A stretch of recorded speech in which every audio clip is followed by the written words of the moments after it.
অল্প বয়সে বিয়ে করলে আল্লাহ কি কি নিয়ামত দান করে বান্দাকে। প্রথম লাভ হয় চোখের হেফাজত। যখন আপনার ঘরে বউ থাকে তখন আপনার চোখটা অটোমেটিকলি ডাউন হয়ে যায়, অন্য মেয়েকে দেখতে খুব বেশি একটা মন চায় না। হ্যাঁ, যদি আপনার চরিত্র খারাপ হয় then I have nothing to say, আপনি সারা জীবন দেখেই যাবেন। কিন্তু হাদিসে আসছে যে খুব দ্রুত বিয়ে করে আল্লাহ তার চোখটাকে গায়রে মাহরাম নারীর থেকে অটোমেটিকলি দূরে সরায় দেয়। 2 নাম্বার, প্রথম কথা চোখের হেফাজত। 2 নাম্বার লজ্জাস্থানের হেফাজত হয়।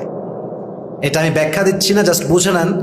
যখন আপনি আপনার ওয়াইফের সঙ্গে আপনার যৌবিক চাহিদা পূরণ করতে পারছেন তখন কিন্তু আপনার কোনো জায়গায় যাওয়ার দরকার নাই, কোনো মেয়ের সঙ্গে রিলেশন দরকার নাই, এবং আপনার কোনোভাবেই পৈতলায় গিয়ে হারাম ভাবে আপনার যৌবিক চাহিদা মেটাবার কোনো প্রয়োজন। এজন্য হাদিসে আসছে নবী করিম সাল্লাল্লাহু আলাইহি ওয়াসাল্লাম বলেছেন, মান ইসতাতাআ মিনকুম আল বাআ ফালইয়াতাযাওয়াজ, তোমাদের সামর্থ্য হলে বিয়ে